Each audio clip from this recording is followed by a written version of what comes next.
This is how I went from a Vauxhall Corsa to my dream Ferrari 360. Now it all starts with perspective. So when I turned 17, I was able to get my first car. I had a Vauxhall Corsa. This was a Vauxhall Corsa Sting, so it was grey with a white stripe and white wheels. It was a pretty cool car, I really enjoyed it, and it gave me my first sense of freedom. Moving through, after I'd had the Corsa for about 2 or 3 years, it was on a lease deal and it went back to the company. That was back in the day when you could literally get a finance deal for 65 quid for a month for a brand new car.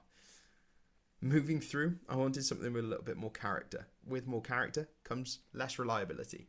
I ended up buying a 1968 Austin Mini Cooper S.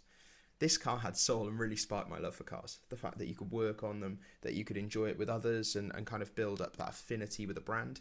The only issue that came with it is I was afraid to drive further than 5 miles because I was pretty sure that car was going to break down at any point. I actually went a completely different route. So I dropped the practicality completely. I dropped from 5 doors down to 2 and I bought myself a Fiat 124 Spider. It was stylish, fast and exciting. An upgrade from the Mini, definitely, but it was pretty quiet.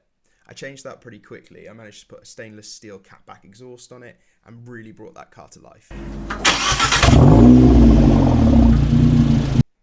Then came my Peugeot era. So I used to work for a company and my company cars were always Peugeots. I managed to have a few different daily commuters, but there was never any sporty options. I really wanted something more thrilling, not just from a career and a car, but from both. That's when I made the big leap. In June of 2020, I quit my job and entered the tech industry and financed my first Porsche 911. The way I managed to do this at the time was I put £8,000 down and I paid £399 a month over a 5-year deal. This car changed everything. It wasn't just a car, it was art on wheels. The way it looked, the way it felt, it was worth every penny. Not only did it give me that freedom, but it also gave you that kind of turn back status. You know when you park a car in a car park and you always have to look back as you walk away? It just fulfilled everything. Not only with that though, was the actual spec and the design of the car. It was beautiful. It was in this balloon white with black wheels, which were actually BBS wheels. It had a black leather interior and it was, unfortunately, a lot of you guys are going to hate on it, Tiptronic, which was perfect for me at the time. It was my ability to get into a car that had more horsepower than I'd ever had before, but also have it in a way that I could daily. So at the end of that, the best part was the fact that I owned this car for about 2 years. I put maybe 10,000 miles on it. And don't get me wrong, I had some bills with that and some maintenance and some little modifications along the way. But I actually sold it for £8,000 more than I paid for it. This is when I learned that cars could actually be a smart financial move and not just a passion. This was the time where people turned around and stopped calling me an idiot for buying cars instead of a house. But not every deal is a winner. I started trying to buy undervalued cars thinking I'd found hidden gems. Some were great and well, others, not all deals were as clean as I'd hoped for. In this time, I had a Porsche Cayenne S, I had a Porsche 924, and I also had a Porsche Boxster. Now the most notable out of those, and the car that I genuinely think was underrated, was the black 924 that I had. I couldn't ever get it running right and I ended up having to sell it as a rolling project, but it was one of the most beautiful cars I'd ever seen. It was black with the Carrera GT body kit, it had a Pasha interior, and it just looked wicked on the road with the pop-up headlights. So following the 924, as I alluded to, I had a Porsche Boxster S. The car was great, it gave me a thrill and driving experience. It was fast, nimble and fun to drive. It was actually the first car I've had with a PDK. It was such a good car to drive, but it gave me no passion. It was too good. I found that to enjoy it, I had to drive 10/10, and I found that it was getting a little bit dangerous. So once I turned 2 rear sets of tyres into slicks, I knew that it wasn't the right car for me. So unfortunately, I lost a little bit of money on that. But it finally pushed me to take that leap that I've always wanted to take. And that was when I finally reached my dream car, the Ferrari 360. The car that represented everything that I'd worked for. This was the ultimate achievement in my eyes. It made me feel like I was in a Nick Cage film, as alluded to in the previous video. The reason I wanted this car was not just about the brand, but it was also about the car, what it meant to me, the pop culture references, and also everything that comes with it. So I finally took the leap to buy my Ferrari 360. I tried to buy my first Ferrari 360 in, I think it was June of 2022. I put a deposit down on a car at £65,000.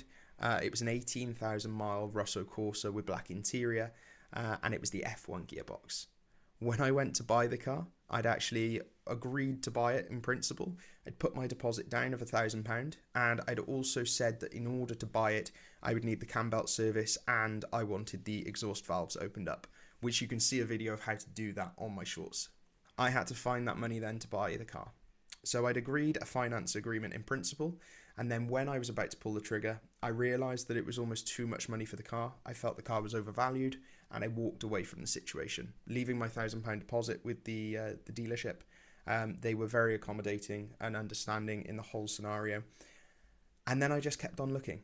I kept on keeping it in my head that when the time is right, the time is right. So I looked at a plethora of Ferrari 360s that hit the market. Most notably, there was one that came up that was an auto with a sunroof. And if you know anything about 360s, you know how rare that 360 sunroof configuration is. Bought my time, and I ended up in November of 2023 when I saw a manual Ferrari 360 come up with higher mileage for, I think it was 55 grand. I went to view it the next weekend. I spoke to the individual that was selling it. He was then selling it to try and purchase his dream car, which was a Porsche Boxster Spider at the time. And I knew the car was for me. The only issue was he had to act fast, so I had to act fast. So we agreed in principle that I was going to pay $45,000 for the car. This was because at the time he needed to act quickly, and if I was to muster up that sort of money by the end of the week, I needed to be in a position where I thought it was achievable. So how did I do that? Obviously, I spoke about finance and how that's worked for me in the past. So the 911 obviously allowed me to get into a car that I never thought was achievable, and then pay that down through a HPI, £399 a month, with a final payment of £399. Then moving through to different cars that I've owned over the years, jumping in and out of different things, hoping to make money and not really making money on much of them, but allowing me to try out different things and lose relatively little money. And then finally getting to the Ferrari 360. Now this one I did a little bit differently. Instead of going through the normal finance route and actually going through a HPI or a PCP, at the time it made more sense due to the interest rates to get a bank loan. So instead of having a 10-12% interest rate, I actually have a 6.1% interest rate. So I suppose that opens up the question now that a lot of people will want to know. Well, how much do I pay per month for my Ferrari 360? Well, it's actually a lot less than you'd think. I pay £272 per month for a Ferrari 360. So let me know in the comments. Do you think that's a good number? Do you think that that's going to be a future classic? And further to that, if you've liked the video, please subscribe, please like, and ding dong that notification bell.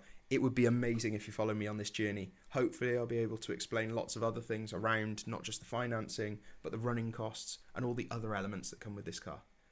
So thanks again. I hope to see you all again. Bye bye.